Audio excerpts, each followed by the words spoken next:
组第10组的演出了。其实第1组我们刚刚说特别紧张，第10组相对也紧张，等了那么久终于等到他们一起来欢迎舒米尔鲁宾所创作的歌曲，来一起加油！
先跟大家打招呼。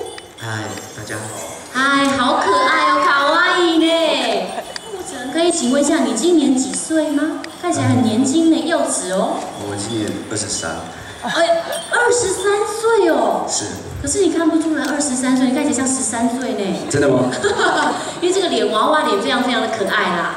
对，所以可以问一下这个牧城，你刚刚唱的这首阿美族的母语创作的歌叫做巴比辛吗？叫巴比辛。巴比辛，巴比辛以这个汉语来说是什么意思啊？它的意思是一个家族的聚会。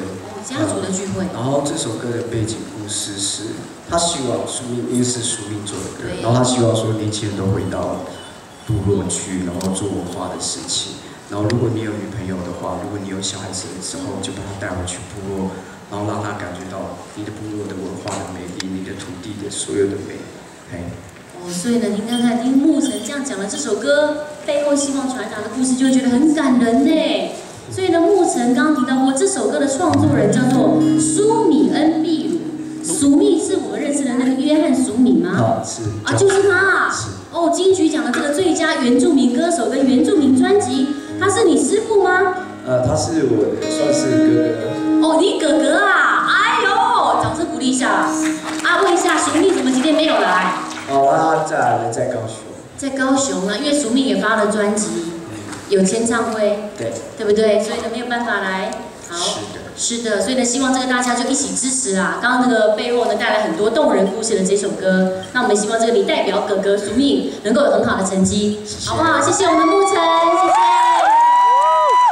23岁真的看不出来呢，保养得很好啊，可能欧蕾都拿来用喝的啦，所以呢很可爱的一首歌《Papi Sing》。那当然呢，现在这个场上呢，我们是。